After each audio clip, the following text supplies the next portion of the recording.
Hello and welcome to the Modesta Mahiga 360 Leadership Podcast. I am thrilled to invite today's guest to you. We're going to be speaking to Dr. Carolyne A. Opinde, and she'll speak to us about leading NGOs. What a timely conversation. What a much needed topic for leaders that have been shaken up in this year, in this sector, in the NGO, nonprofit, social impact sector.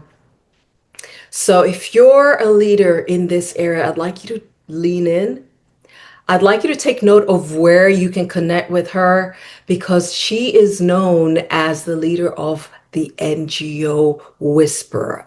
And I want you to hear what she has in store for you and how you can run with that to turn around this year that seems to have gotten ahead of us. Dr. Carolyne A. Opinde, Dr.h.c, is an award-winning thought leader, futurist, author, lecturer, and international speaker known for her expertise in social innovation, investment, and impact. She is the founder and CEO of the NGO Whisperer, Center for Social Impact, and a dedicated champion of building a sustainable world, now and for the future. As publisher and lead author of Fit for the Future, a guidebook for nonprofits to thrive in a changing world, Dr. Opinde empowers organizations to adapt and flourish. She cultivates strategic cross-sector partnerships with the public, private, and social impact organizations to advance meaningful change on a global scale. Dr. Carolyne Opinde, welcome to the Modesta Mahiga 360 Leadership Podcast. Thank you so much. It's such an honor to join you today on this prestigious podcast that I actually follow on social media. Thank you so much. I am so grateful. I want to get right to the question that a lot may have, that I have had since I've known you since 2020. Why did you choose to go the NGO route for impact? So, Modesta, my journey started at the University of Nairobi. I'm Kenyan, and I was studying at the University of Nairobi.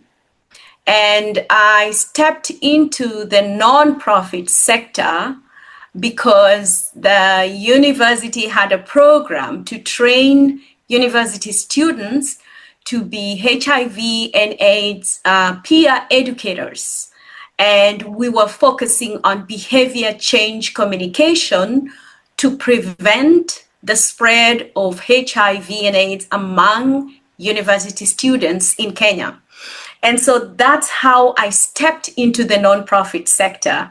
At that time, I was studying mathematics and chemistry. Wow. And in my career, I was really thinking of specializing either in statistics and going that statistics route as a mathematician. On the other opportunity that was on my lap at that point was to be a chemical engineer, bringing together chemistry and mathematics. But as it is, I did not take any of those routes. And as you know, now I am in the nonprofit sector over 2 decades later. So that is my story. And it is through this HIV and AIDS peer education program that I found my calling to step into the nonprofit sector. The program is called I Choose Life Africa, and it is still at work and operational across universities, high schools, and among youth who are out of school in Kenya. That's incredible. And is it, and I'm going to ask this because when I was in Tanzania, I ran a group of 5 social impact. So, at the time we would call them social enterprises. And, so we're in HR and business process outsourcing, small business development, legal, media, edutainment, but everything had to have a social element. It had to directly reach people. Was that your motivation as well, that I don't want to maybe have a peripheral initiative towards impacting people, like corporate social impact or, CSR? but you wanted to directly work with the people that are touched by the issues at hand. Was that your motivation? My motivation at that time was really to make an impact directly to the people. Yeah. And I know if I went into being a chemical engineer, I would probably end up setting up something like women in leadership or women in chemical engineering, because that was something that was instilled in me by my parents, especially my mother and my father, who were community leaders. My father being a doctor, he passed away, and my mother is still alive and continuing with this work of giving back into the community. So that is something that was instilled in me, that if you have been privileged and you're in a position to do good, then it is your responsibility to do good. Back in those days, we didn't know words like social enterprise or social impact or sustainability. All we knew was do good in your community, make somebody's life better. And we still have this mantra that says, leave a place better than you found it. So you leave people better than you found it, you leave the community better than you found it. When you think about the climate action, you leave an environment better than you found it. So that is something that was instilled in me. From the time I was born, I found my parents doing that. And that's the way we did things in my family. This is brilliant.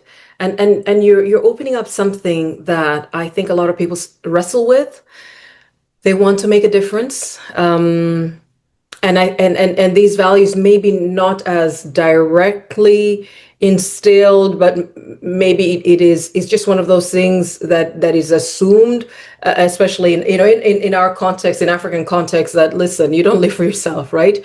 You live for the extended family, for the community. But people say, and it's very interesting, some people's parents will say, where's the money in that? How are you going to eat? How are you going to live off of that? And it's so interesting. You said, even if I became a chemical engineer, I will probably do something that's related to directly impacting people. What would you say to people to leaders who are listening in right now, who are thinking, I'll do what makes money, and then later I will give back? So giving back doesn't define or limit you to certain roles or responsibilities in the community. If you're going to give back, you can give back in any position that you're in. First and foremost, you don't have to be the wealthiest person to give. There is a philanthropy index that was put out, and my country, Kenya, is literally number 2 in the world. I believe the first one is Indonesia. I stand corrected. And these are not high-income countries. They are not high-income countries. And there is something also in our African culture. It's called Utu. In South Africa, they call it, in isiZulu, they call it Ubuntu. And we also have what we call in Swahili, Harambee, where you all come together. So this Ubuntu or Utu or Harambee is not specific, and it's not something that only happens, that only wealthy people should do or high net worth individuals should do. It's something that's ingrained in us, you know. And in isiZulu, they also say, with what Ubuntu means, it says, I am because we are. That's right. So I am well because we are well. And you are well because I am well. So these are philosophies that we live by as people of African descent or origin. This is how we live. And when you speak about where will the money come from, there's money everywhere. You can literally make money selling everything and anything. You just have to respond to the needs of the people. There are people who are making money selling garbage. recycling garbage. Yeah. What other people have thrown away, they're turning it around and making money out of it. Yeah. A very good example is a young lady in Kenya called Zabe. Zabe is using garbage to make concrete. Wow. Innovation. Yeah. So when someone asks, oh, you're doing all this good, where is the money coming from? Yeah. You know the good thing about when you give back? It opens up your mind to stop thinking about yourself, and you begin thinking outside of the box. And in the process of it, you find ways to make an income. And so when you think about the NGO Whisperer and who we are, the NGO Whisperer is actually not a non-profit. It's not a charity. It is not an NGO per se. We are a business. So we are a consulting business. And we are making money through our consulting services, which I will speak about later. So when someone is asking, oh, how do you make money? We do consultation, but we also offer complementary services and support. And I'll speak about it in a minute. I love that. And you know, I would just like you to continue with it right now, because this is a problem. This is a generational issue. I recently had a conversation with a father, and I am definitely going to share this podcast with him. So he'll say, you put my stuff out there, but I won't mention who he is, who said he has children, of course, past college, you know, working, children who, you know, they really just want to give back. And he says, I don't want to have to worry for these two. I mean, I really am at a time where I want to be able to just slow down, enjoy these years of my life at the moment, and not wonder if I have to keep this fund aside for these kids who want to go, and you know, one wants to volunteer, the other one wants to get into a profession, which is, of course, is a social profession, and he doesn't pay well. You know, it's one of those roles that, you know, first responders type of roles, you know, people who are really giving back directly to communities, and it's not really a career that you expect to earn much. And I said, listen, doing something that has social impact and making money are not mutually exclusive. It's not like you choose one or the other, right? There's so many ways about it. And I love what you're saying, because this is what we also found out. Initially, truly, because of our heart to give back, we thought our beneficiaries were our clients, but they were not, right? And so they couldn't pay us. And so things weren't looking well for the consultancy. But when we changed the business model and we looked for who shares this interest in connecting with our beneficiaries, in helping them, when we found them, they had the wherewithal, you know, to be our clients, to pay us, and to have these long-standing projects. And so we're meeting both goals, really. We have the impact, yet we're earning and able to sustain what we have. Tell me more about the NGO Whisperer. First of all, the name. Why is it called NGO Whisperer? And then secondly, what is it that you do? And I want you to speak about it right now, because this is probably the number one question for people who feel their heart tugging to make a difference. But at the same time, they have this trepidation. Oh my goodness, how will my family and I get by? Thank you. Thank you for that question. So the NGO Whisperer name came to me in 2017, where I was looking at stepping out of full-time employment and providing technical support to the nonprofit sector. Yeah. And I had seen so many things that were not going right and things that were going right. And I wanted to be that catalyst. I wanted to be that person that is supporting these small and medium-sized nonprofits, social enterprises as well, that are doing good in the community but lack the technical expertise to go to the next level.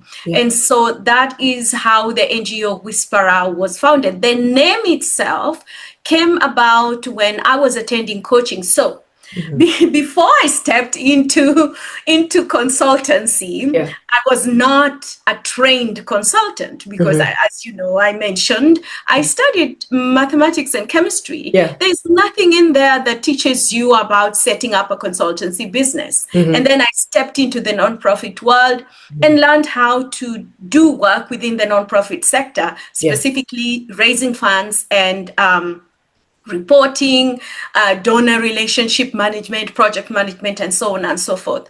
So I decided to hire coaches to help me. And I looked for coaches in the business world because I wanted to set up the NGO Whisperer as a business, not as a charity. And so as a result, I went into this 5-day session, training, high impact learning.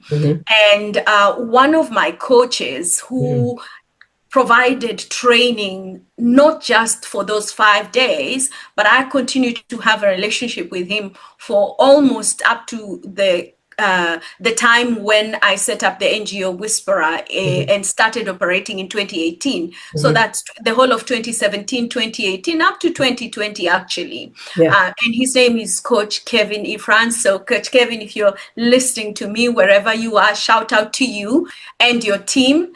And so Coach Kevin has a consulting business called Momentum. And he started it as a small consulting business, embedding his work to other larger consultants and working with them. And he told me, follow that model. Follow that model. Absolutely. So I learned from someone who had already done it. And then he asked me, I wasn't calling myself the NGO Whisperer then. I was just calling myself CAO, which is Carolyne A, Opinde Consulting, right? And he said, find a name that is catchy, that people will hear and can easily identify with you, because the consulting world is so flooded by everybody. Everybody's calling themselves XYZ Consulting. So then I believe this came from God. I stood up and we were in a session and you're supposed to stand up and say the name of your business and then get a URL, a domain name on GoDaddy, like right there. It was very practical coaching. And so there I was closing my eyes as I am now. And the name, the NGO Whisperer, came. Wow. And my husband, who was then my fiance, was sitting next to me. And I stood up and I said, I am the NGO Whisperer. Wow. I help nonprofits to raise funds so they can successfully impact people's lives.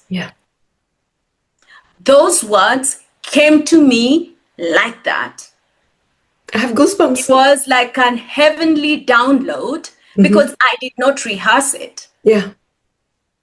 And then he said, did you catch that? And I was like, oh my God, I can't remember what I said. Thankfully, our coaches are so experienced because they know when there is that divine intervention, heaven download, when you get all these brilliant ideas. Someone was recording me. Brilliant. And they played it back. Wow. And that became our slogan when we started. So if you go back to 2018, 2017, I used to call myself, I am the NGO Whisperer. I help nonprofits to raise funds so they can successfully impact lives. Wow. I leaned into that message and that download that I received, like a revelation. And then I came up with a favorite, kind of what I call my favorite quote. I believe that we can achieve social, economic impact across the world when we connect people, by connecting people, raising funds, and impacting lives. I trademarked that. Connecting people, raising funds, and impacting lives. That became my guiding light. Connecting people, raising funds, Yeah. impacting lives. Yeah. And then the vision grew and grew and grew. In 2021, I registered the NGO Whisperer here in the United Kingdom. And it's now moved and evolved from just being the NGO Whisperer to becoming the NGO Whisperer Center for Social Impact. Brilliant. And with that, now the vision grew from not just connecting people, raising funds, impacting lives, but now looking at innovation, because we were innovating at that time, social innovation. So then our new slogan or tagline is now social innovation. I will say it in full. The new tagline is now driving social innovation, investment, and impact for a sustainable world now and in the future. So that's how the NGO Whisperer has evolved from 2017, when it was a vision, when I was a one-woman show, to now working with consultants, like what my coach Kevin, advised me to do, to bring in people to move forward. And so that's where we are right now. This is amazing. And I would love to unpack as much of this as I can, because I know the 360 leadership community. I know that we're people who are looking for practical strategies, tools, tips to implement immediately. And what you have led us through here. I mean, first of all, just I got goosebumps. It resonated with me what you were saying, what you went through, the revelation you got, and how you just boldly declared it, but also your evolution and innovation. And I think you're speaking to a lot of things. Anyone listening in and they're looking to either looking to impact and wondering if now they have to forsake income, or they're already in nonprofit NGO social impact and they're struggling, or they've recently had life upended with the global change in primarily US policy in the sector. I think what you're sharing has several areas in which they could go back, do their own homework and explore. So first of all, you spoke about just getting a name that resonates with people, right? That resonates with their problem. I mean, even before that, you're speaking to the nonprofit sector, well, somewhat, the social impact sector, yet you're not running a charity. And that business model, if somebody didn't catch that, please explain the difference between having a for-profit business and a charity, and the advantage that then has given you as as a leader of your business.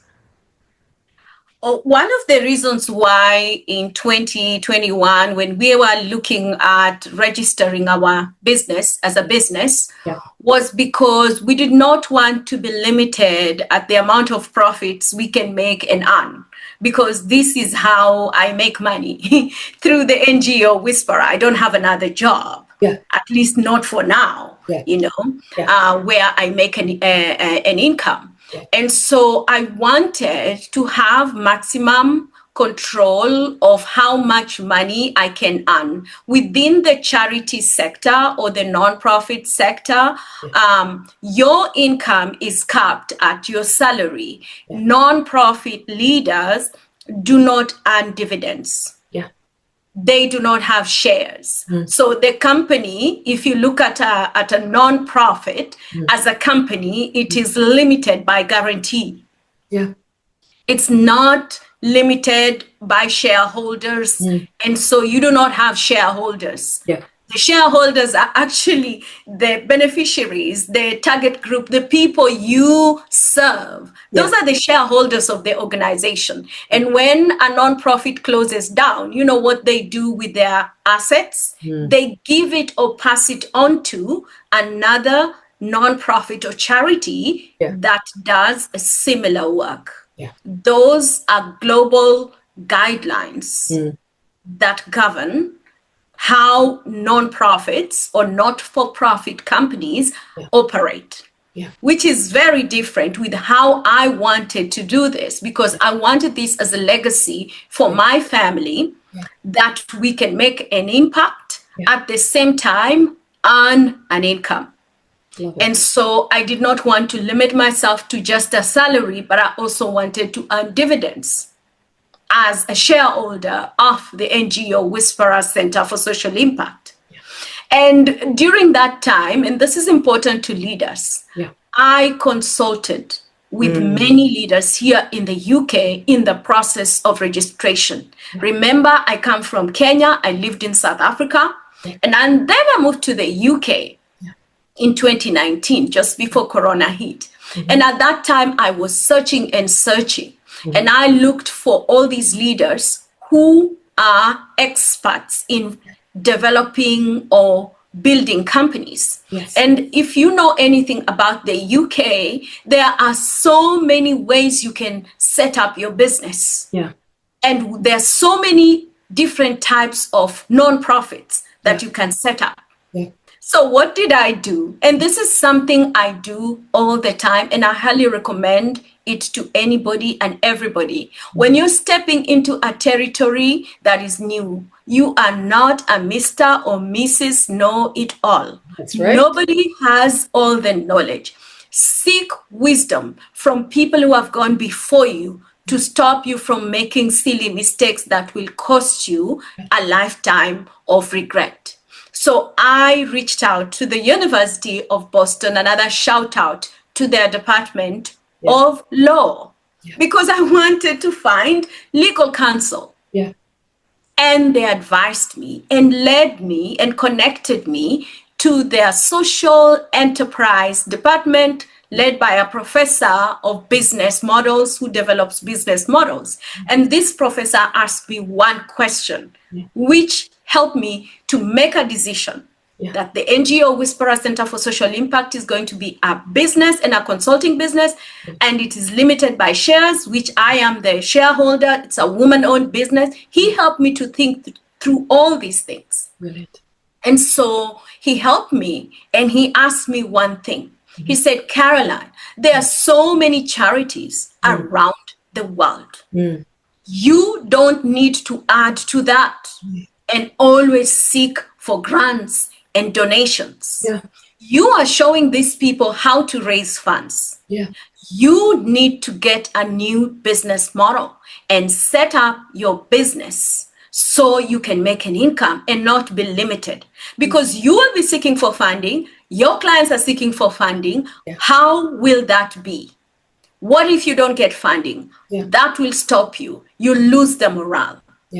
Make money so you can add value to the people, regardless of the circumstances and the situations that are happening around you. He asked me another question. What skills do you have? Number one, I have experience in resource mobilization and social impact. So that's one thing that I will offer. I am a project management professional. That's another service that I will offer. And then I also am a specialist in systems and design thinking. I added that to my bouquet or pillars of services. I offer training, and I've been offering training from long time ago. So I added training, and he told me accredit all your training. So all our trainings are accredited. Masterclasses, global summit that we have, our global fellowship program, all accredited. Accredit all of them. And then he said, you mentioned that you have been writing for magazines for other people. Have a magazine showcase what you do around the world and feature people in the nonprofit sector. Usually are not featured. Feature them. So then all these services came together. And so we have 6 pillars. One is resource mobilization, project management support. Now we've added artificial intelligence, innovation, systems and design thinking. That's number 3. Number 4 is governance, risk management, and compliance. My master's thesis was on risk management and compliance in the nonprofit sector. So I added that and the learnings that I drew out of that. Then, of course, I mentioned accredited leadership development and training, and that comprises our masterclasses, our global fellowship program, and our global summit. Our global summit actually this year is on its fourth edition. And this year we are focusing on, our theme is Let's Arise Together, okay? And then number 6, it's on marketing and branding for social impact. And that's where we teach nonprofits how to showcase themselves and position themselves before they go looking for funding. So we are looking at first, you position yourself before you go out there and raise funds. So those are the 6 pillars of the NGO Whisperer, and now we are calling it sustainability model. I love it. Oh my word. I hope. I know what you did here. This is why when we started, I asked leaders to please lean in and listen to how they can connect with you. You've helped the person who was wondering whether or not to get in, to align how to marry their calling, right? The tugging of their heart to have impact with their own sustainability. You have spoken to a person that has been in this for a while and they're just hanging in, barely hanging in. You've spoken to a person whose life has been upended from changes in the sector and probably are looking at who am I now? I've been in the sector for so long. So the name, the evolution. Do you know when you were speaking of even the taglines, what that I'd like you to speak about what that says to you and your team, right? The fact that this is the tagline that you have at the moment, and what are you communicating? Because people just think it's just a tag. But you sounded so that it was so well thought out, right? And when a time had come, it had to change. You made sure that it changed. Please explain to people the importance of the taglines that you're speaking of, and what they're supposed to encompass. One of my coaches always told me this: when you see everyone changing and you follow, you are not the trailblazer, you are a follower. So you need to listen in, and many leaders do not listen in and lean in and think. We're always looking at what is trendy, and then we end up going on LinkedIn and giving ourselves some title that is so trendy. I've seen people evolve from being, future of work experts, to being mental health experts, to being climate change activists, to being diversity, equity, and inclusion experts, to being everything, and now they are artificial intelligence experts. I hear you. They are, and this is biblical. I am a woman of faith. Yeah. This is biblical because it always reminds me of Esau in the Bible, who despised his birthright. Yeah. And he despised his birthright because of a bowl of soup. Yeah. We follow the money. Yeah. That is a bowl of soup you're following. I'm not saying you should not innovate, but look at what you have in your hand. Another biblical principle is we have everything we need in our hands. Yeah. When Moses was leading the Israelites out of bondage in the land of Egypt, in those biblical times, he said, God, I stammer, I'm this, I'm that, oh, this, oh, that, gave excuses upon excuses. And God asked him, Moses, what do you have in your hands? Yeah. So I told God, I come as I am. This is what I have in my hands. Yeah. Studied mathematics and chemistry. I have experience in the nonprofit sector. I've raised X amount of money through learning, because I didn't go to school to learn this. I learned on the job. So it's experiential learning, and that's the best teacher. I took myself to project management school, business school, and focused on project management because I wanted to learn how to manage projects well. Yeah.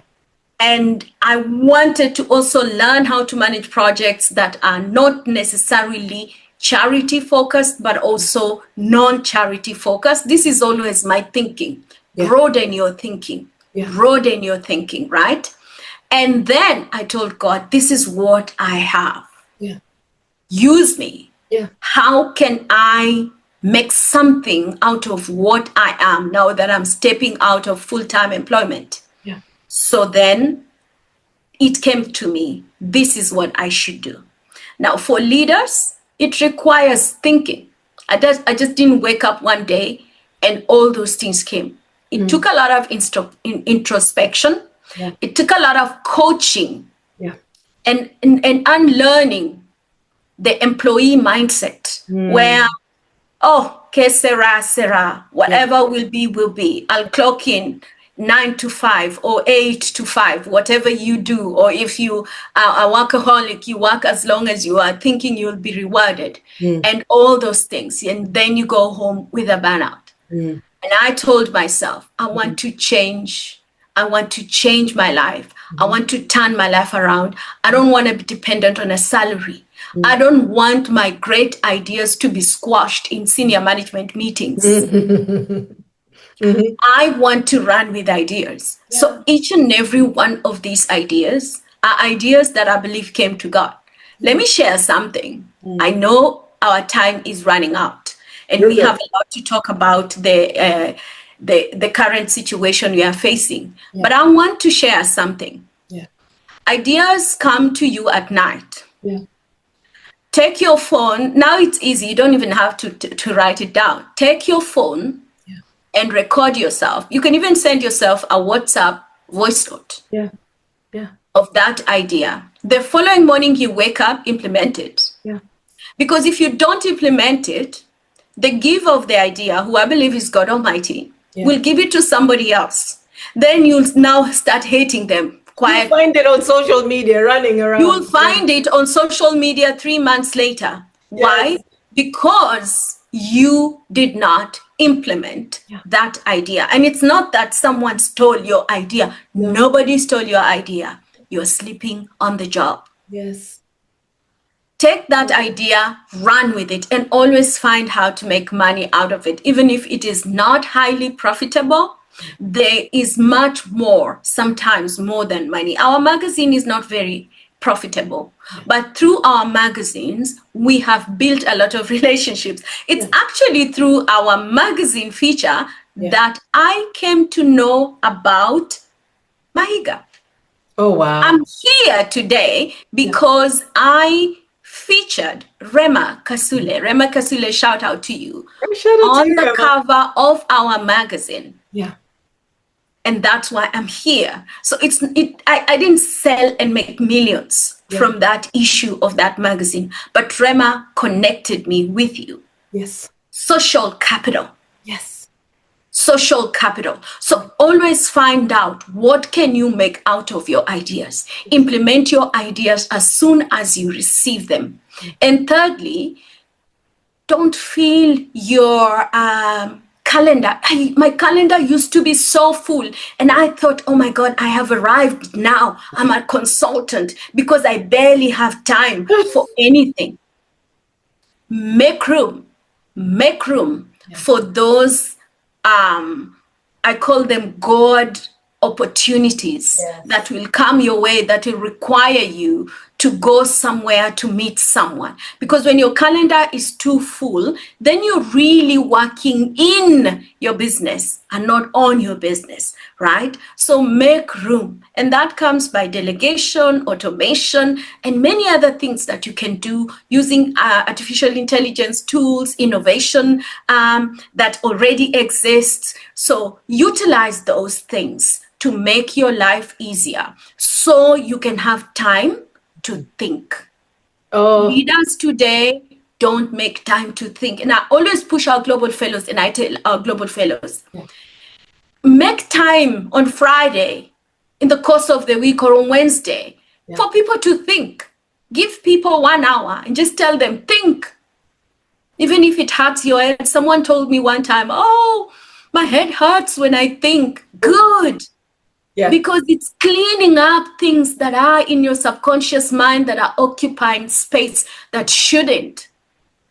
Be coachable and create an environment where people are learning. So be a learning organization, be coachable. Yeah. There's something another coach used to tell us, always be coachable. A, B, C. Always be coachable. Absolutely. In everything you do, in life, whatever situation, your marriage, your finances, your children, whatever it is, be coachable. Yeah. Listen, I really don't know. I don't know which way to go. So much value in this conversation, and you have captivated the leaders that are listening. And what I want to really just sound back, you are speaking to leaders. Some of these things that, like make time to think, stop filling up your time. The humility coach. I think you've mentioned 5 different sets of coaches right now. Just because each time you say another coach, that clearly it's not the ones that you mentioned before, right? And here is this woman, and anybody listening to you, you sound so successful in what you're doing. You sound intentional, right? You're self-aware. You're investing in your development. You are mindful of the times that we're in, and you're making sure that your organization is always relevant. You created a business model that's creating opportunities for others, and that takes care of you. And you're talking about legacy. So you sound successful, and somebody else would say, wow, just the fact that just everything she's put around her, the thought that she's put to it. How important is it for leaders to work on themselves above anything else they're going to do on their organization? There's something that a leader that I always lean into and learn from at least every week. Bishop T.D.Jakes, now he's stepped down from the ministry, and now he's handed over the ministry, passed the baton to his daughter, Sarah Jakes Ture, and the husband, Robert Ture. And I learn from them because Bishop T.D.Jakes he's a trailblazer, not just in the world of religious leaders, but in other aspects, like he's written books, he's an author. He has produced movies and songs, and I believe also in the world of property and all that. And he always says, I was just a poor young boy from Virginia, and he leaned into who he was, and he learned how to do all these things. And he always says this thing: heal so you do not bleed on the people God has given you to help. Healing is body, mind, and soul. And it's also those areas, and healing is not a once-off thing. It's a journey, and it's like a ring of onion that you go deeper. The deeper you go into doing something, you realize that you need healing. So we all need healing every day, because the world is full of social evils and things that happen to us, sometimes because of our lack of wisdom, and sometimes because of other reasons, out of things that happened beyond our control.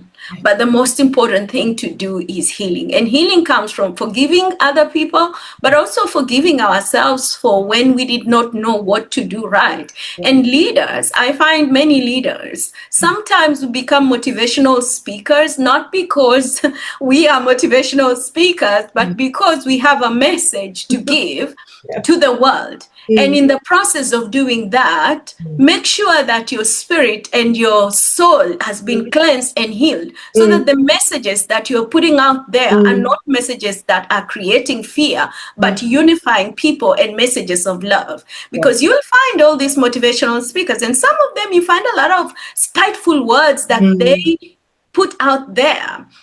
And one of the things that I really love about Modesta is there's a lot of positivity that comes out of her coaching.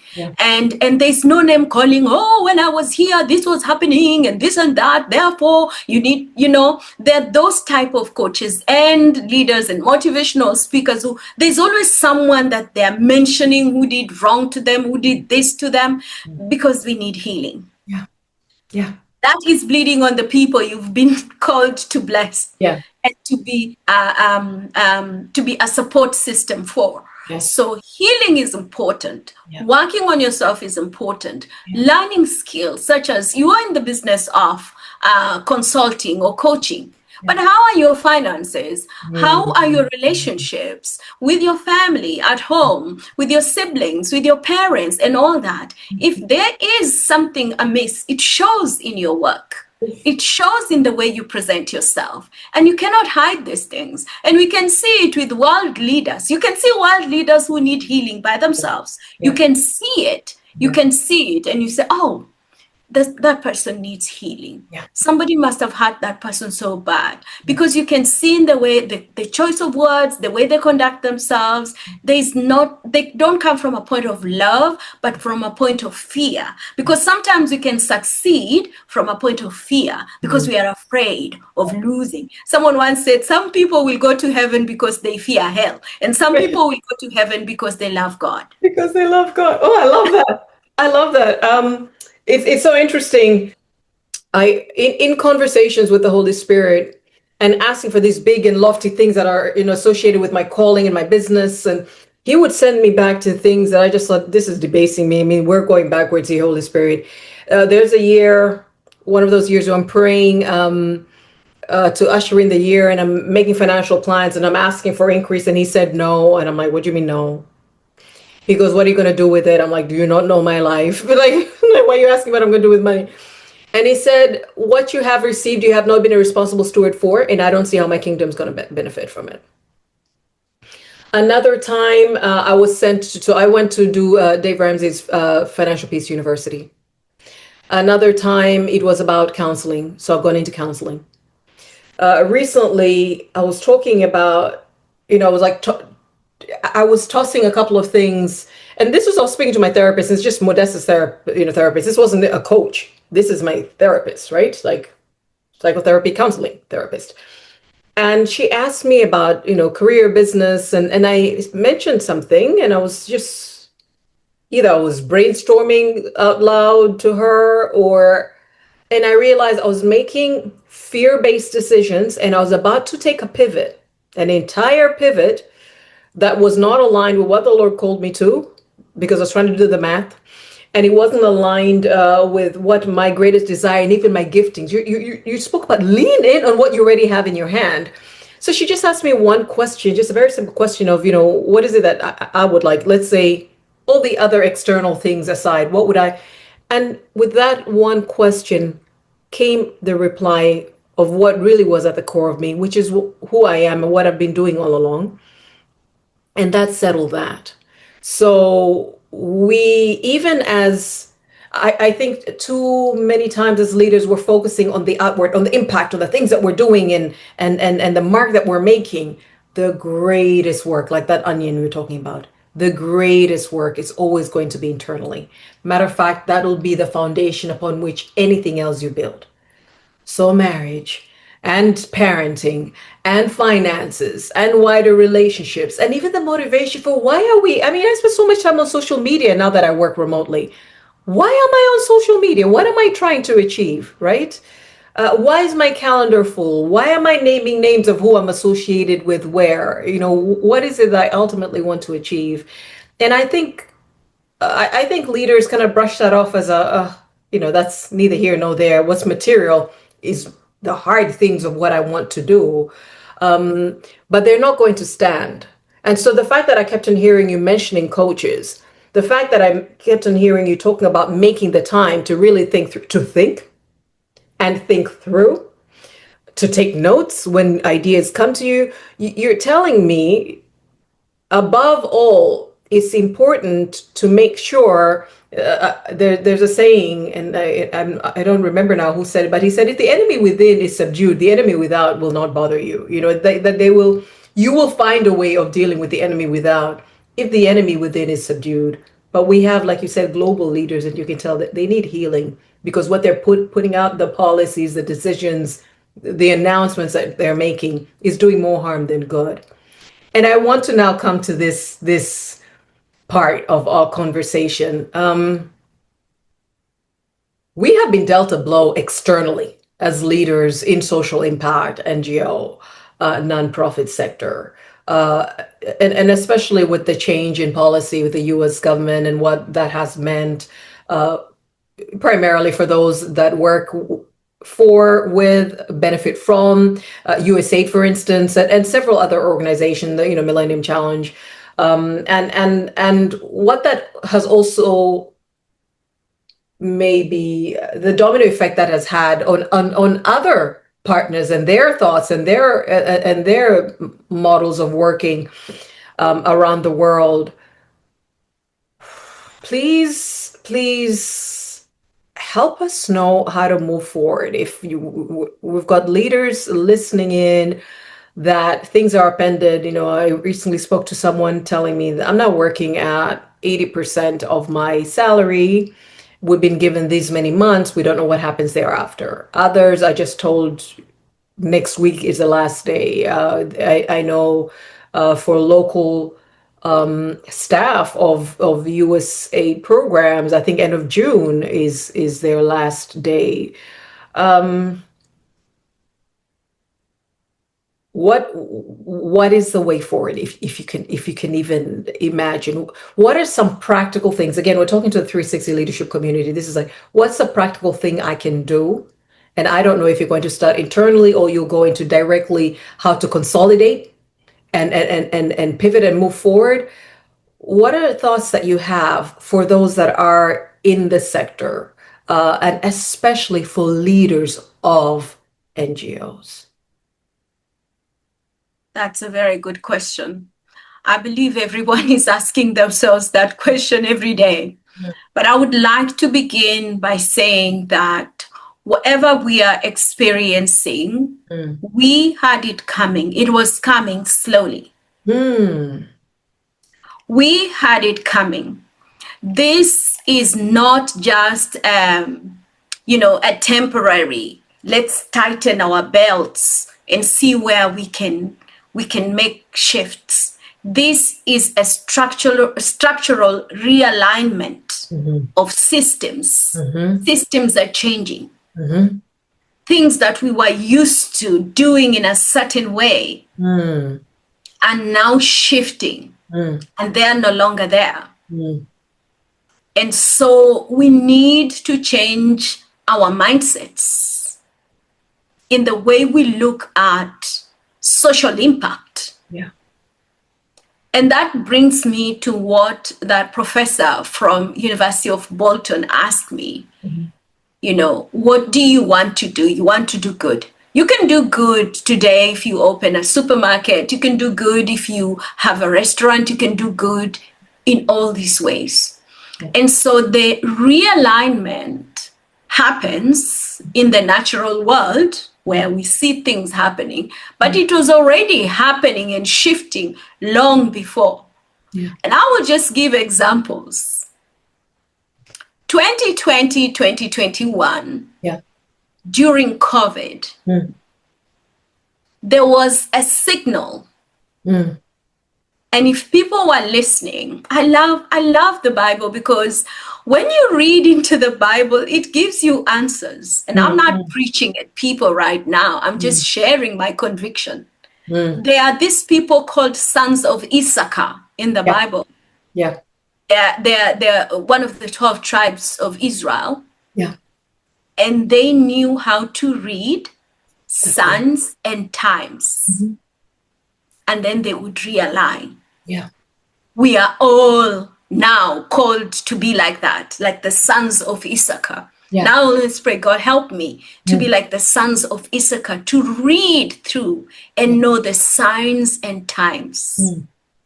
And COVID-19, the way things shifted and all their funding moved from developmental work to humanitarian work, and many organizations closed down, was kind of like the first sign telling us, prepare yourself. And that's actually when we started our Global Fellowship Program. Started in 2021, in April.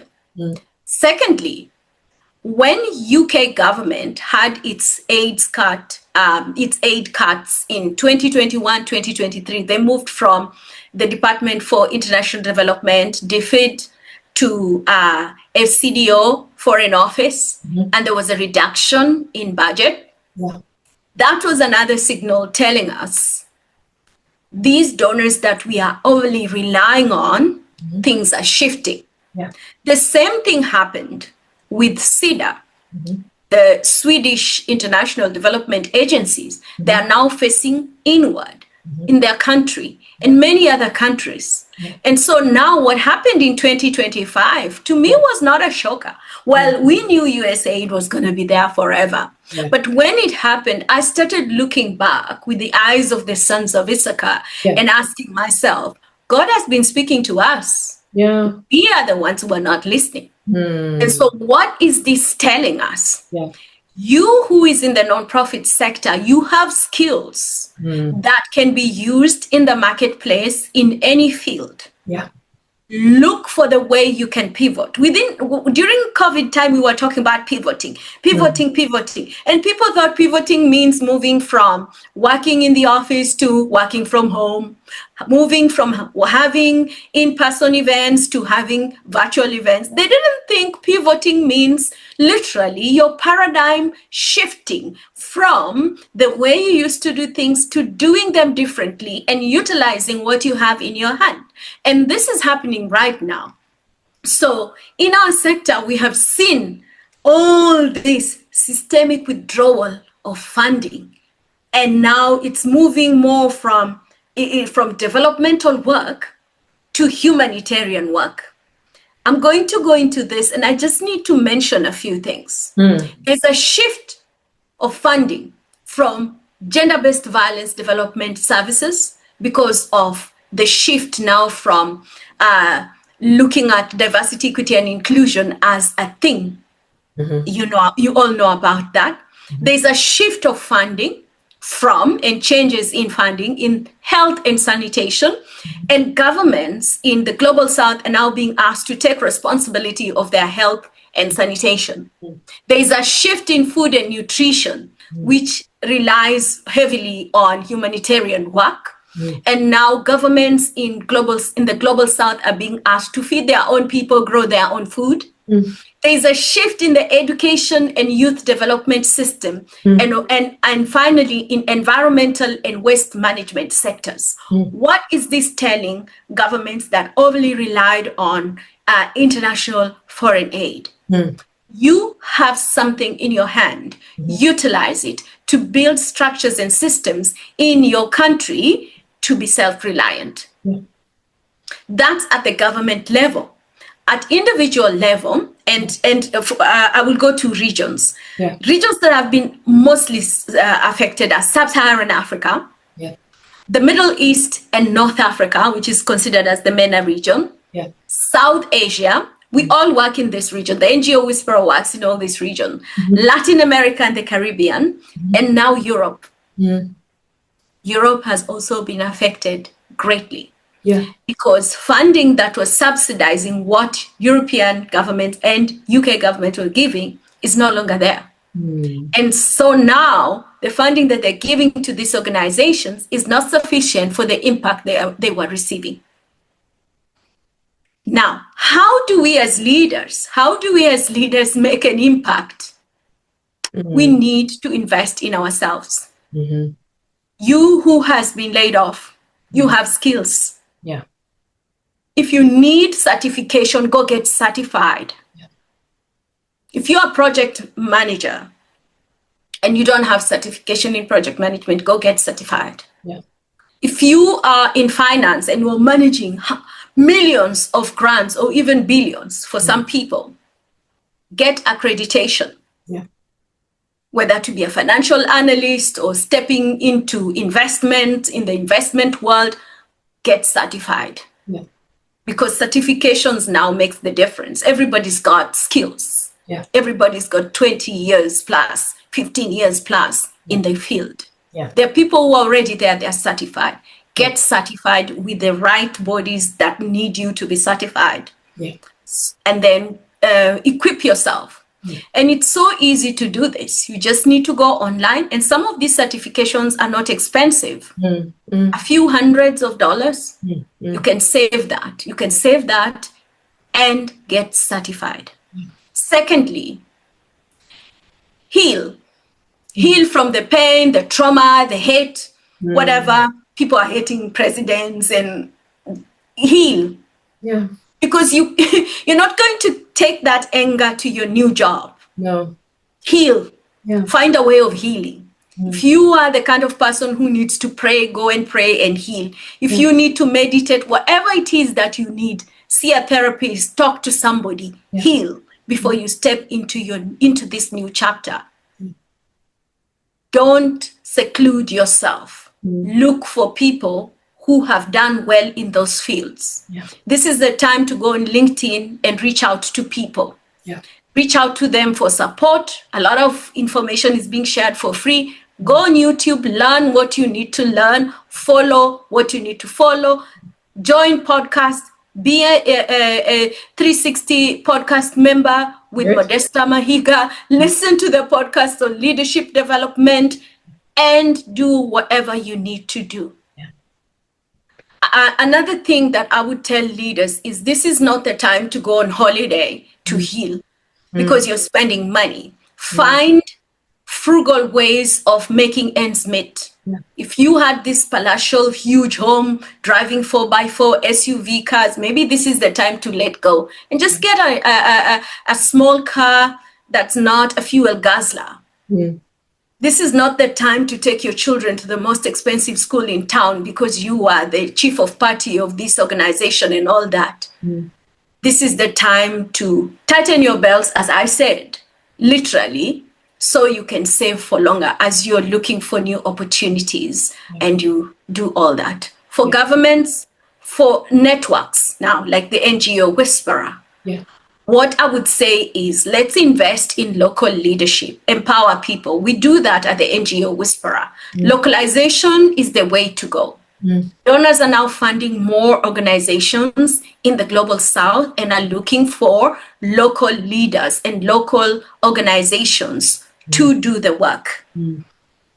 Find these organizations, collaborate with them. The same thing with local organizations. International foreign aid is not coming through, but there are businesses that are thriving in your country. This is the time to build relationships with the private sector in your country for them to sponsor and to do what they need to do to give back to the community. We speak about Ubuntu, Arambe, Utu. This is the time for them to shine.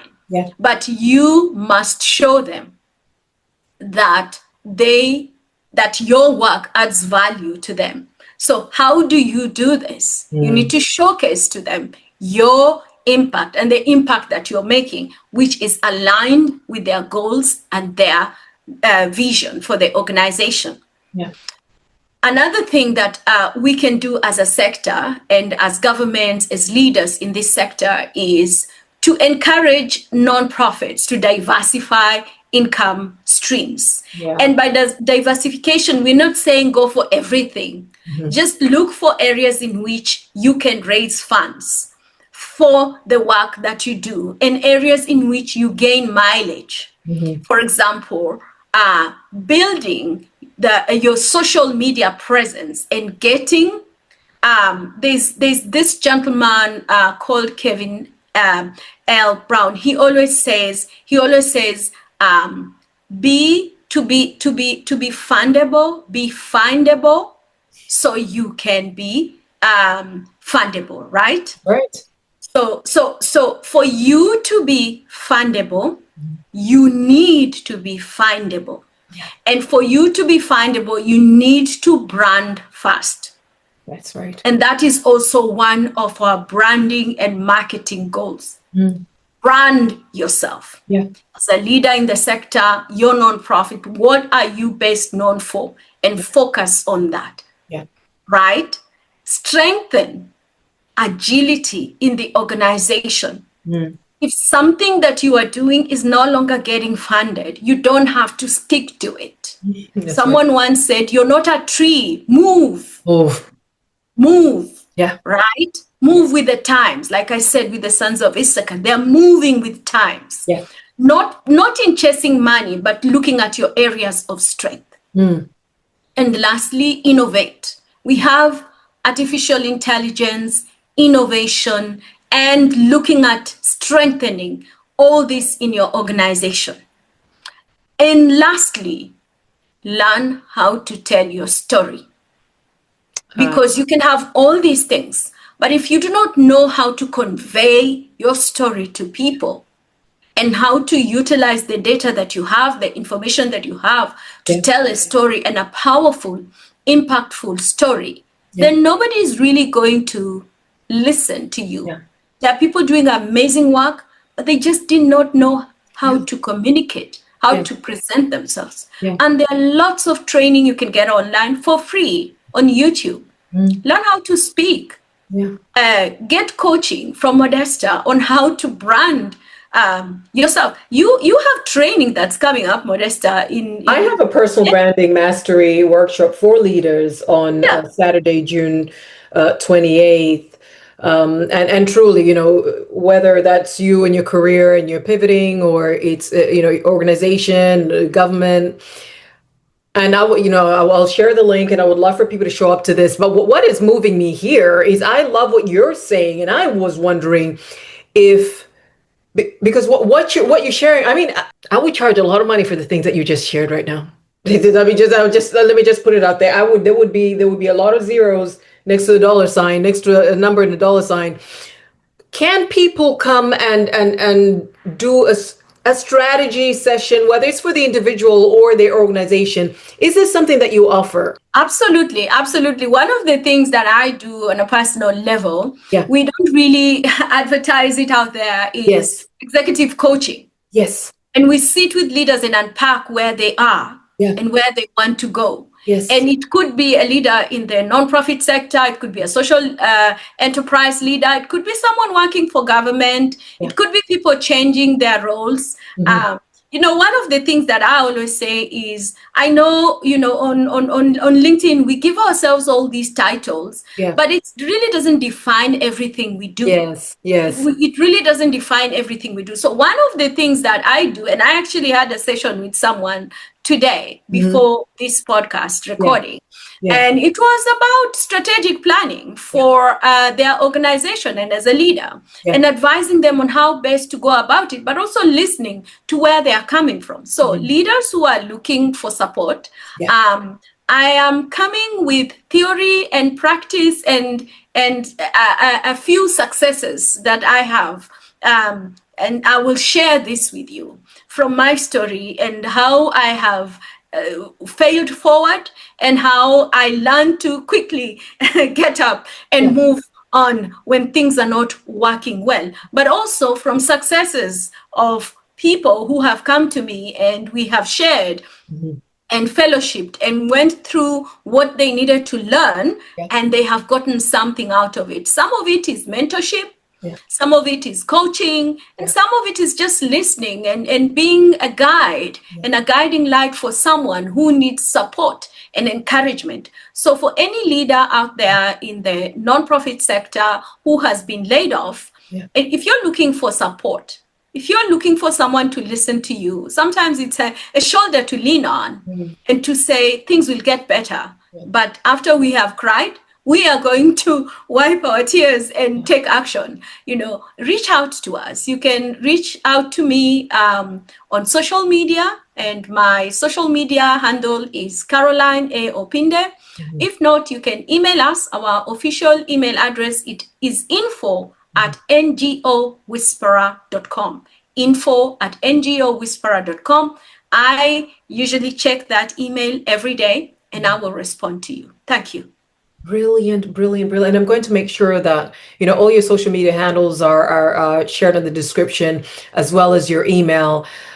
I honestly, I know one of my questions, as we're wrapping up is, how can people reach you? What can they reach you for? But when I was listening to you, you're literally giving free consultation and strategy sessions at the individual, organizational, and even for governments and the global South, especially, although I know now Europe is also being affected.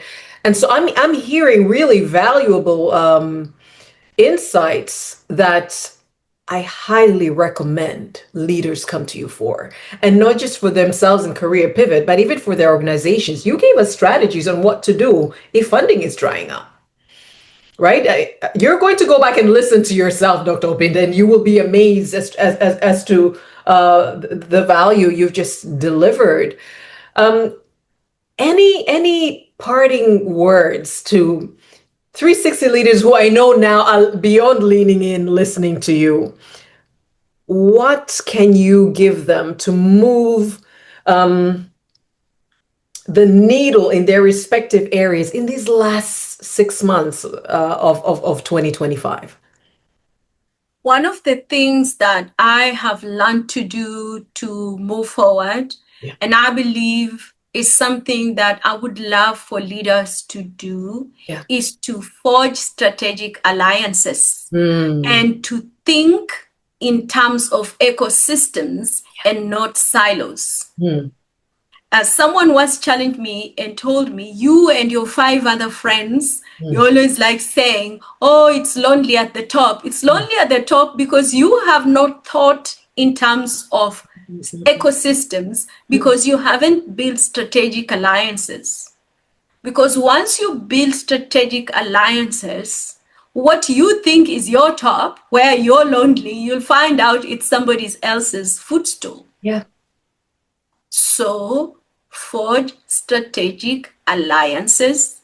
Think in terms of ecosystems. Get yourself out of the silos. Oh, I'm an African. I just hang out with my fellow African sisters. No, you are a global leader. Yes.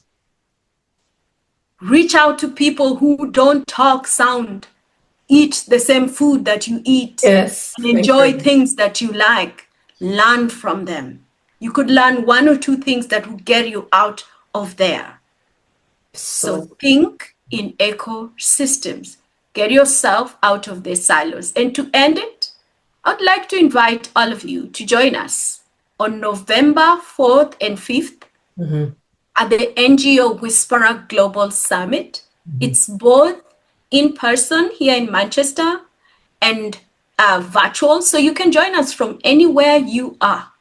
The theme this year is Let's Arise Together. And it's something that came onto me as a theme that we need to embrace as we forge strategic alliances. Let's arise together. Thank you. Carolyne, thank you.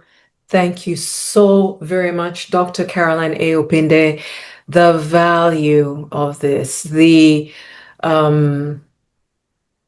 just the depths that you went to draw out. You've shared everything from your experience. You have generously, and this isn't high level superficial. You've generously given. If anybody listens in with a pen and paper, as I've been doing here, they have a roadmap on how to turn things around if things have been shaky for them. It doesn't all sound nice and it won't be easy, but I truly believe it's necessary. Otherwise, whatever has upended their lives now will come back in another form in future if they don't do the work now. So sometimes some of these things that shake us up are a blessing in disguise, right? You otherwise wouldn't have gotten out of your comfort zone to do that deep work, so now you must. Thank you for...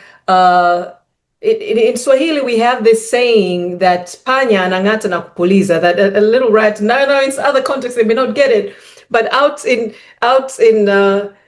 if you're in some little shack in a village and there are rats moving around your grain sacks, and they're looking for food.